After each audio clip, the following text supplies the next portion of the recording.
ಮನಸ್ಸಿನ ಮಾತು ಚಾನಲ್ಗೆ ಸ್ವಾಗತ.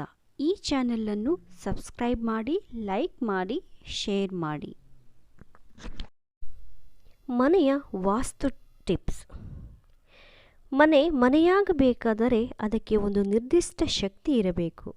ಮನೆಯಲ್ಲಿ ವಾಸಿಸುವ ವ್ಯಕ್ತಿಯು ಆ ಶಕ್ತಿಯ ಪ್ರಭಾವಕ್ಕೆ ಒಳಗಾಗುತ್ತಾನೆ. ಮನೆಯ ಒಳಗೆ ಕೋಣೆಗಳಿಗೆ ಚೆನ್ನಾಗಿ ಬೆಳಕು, ಗಾಳಿ ಬರಬೇಕು.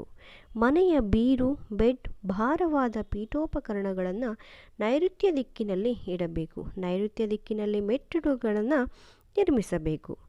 ಊಟದ ಟೇಬಲನ್ನು ಮನೆಯ ಮುಖ್ಯ ದ್ವಾರದ ಬಳಿ ಇಡಬಾರದು. ಮನೆಯ ಮುಖ್ಯ ಪ್ರವೇಶ ದ್ವಾರವು ಉತ್ತರ, ಪೂರ್ವ, ಈಶಾನ್ಯ ದಿಕ್ಕಿಗೆ ಮುಖ ಮಾಡುವಂತೆ ನಿರ್ಮಿಸಬೇಕು.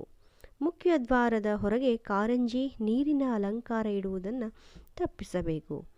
ಮುಖ್ಯ ದ್ವಾರದ ಬಳಿ ಸ್ನಾನಗೃಹ ಸ್ಥಾಪಿಸಬಾರದು.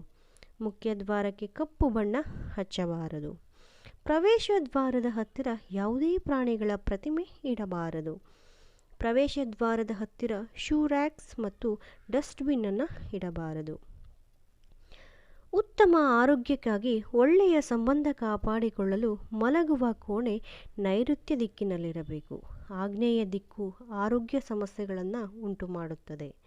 ಈ ದಿಕ್ಕು ಮಲಗುವ ಕೋಣೆ ದಂಪತಿಗಳ ನಡುವೆ ಜಗಳಗಳನ್ನು ಉಂಟು ಮಾಡುತ್ತದೆ. ಈಶಾನ್ಯ ದಿಕ್ಕು ಆರೋಗ್ಯ ಸಮಸ್ಯೆಗಳನ್ನು ಉಂಟು ಮಾಡುತ್ತದೆ. ಹಾಸಿಗೆಯನ್ನು ಮನೆಯ ನೈಋತ್ಯ ಮೂಲೆಯಲ್ಲಿ ಇಡಬೇಕು. ತಲೆಯು ಪಶ್ಚಿಮಕ್ಕೆ ಎದುರಾಗಿರಬೇಕು.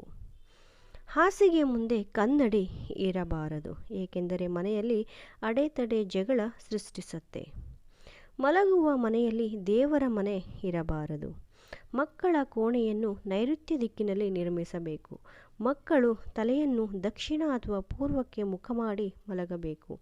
ಇದು ಅದೃಷ್ಟ ಮತ್ತು ಮನಸ್ಸಿಗೆ ಶಾಂತಿಯನ್ನು ತರುತ್ತದೆ. ಅಡುಗೆ ಮನೆಯನ್ನು ಆಗ್ನೇಯ ದಿಕ್ಕಿನಲ್ಲಿ ನಿರ್ಮಿಸಬೇಕು. ನೈಋತ್ಯ ದಿಕ್ಕಿನಲ್ಲಿ ಸ್ನಾನಗೃಹ, ಶೌಚಾಲಯ ನಿರ್ಮಿಸಬಾರದು. ಅಡುಗೆ ಮನೆ ಗೋಡೆ, ಶೌಚಾಲಯ, ಸ್ನಾನಗೃಹ ಗೋಡೆ ಒಂದೇ ಆಗಿರಬಾರದು. ಮನೆಯ ಗೋಡೆಗೆ ಬಿಳಿ, ಹಳದಿ, ಗುಲಾಬಿ, ಹವಳ, ಹಸಿರು, ಕಿತ್ತಳೆ, ನೀಲಿ ಬಣ್ಣ ಹಚ್ಚಬೇಕು.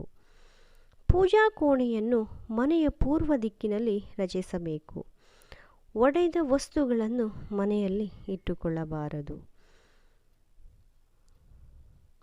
ತುಳಸಿ ಗಿಡವನ್ನು ಮನೆಯ ಮುಂದೆ ಪೂರ್ವ ದಿಕ್ಕಿನಲ್ಲಿ ನೆಡಬೇಕು. ಮನೆಯ ವಾಸ್ತುವನ್ನು ಪರಿಗಣಿಸದಿದ್ದರೆ, ವಾಸ್ತು ತಪ್ಪಾಗಿದ್ದರೆ ಅದು ಕೆಲವು ನಕಾರಾತ್ಮಕ ಪ್ರಭಾವಕ್ಕೆ ಒಳಗಾಗುತ್ತದೆ.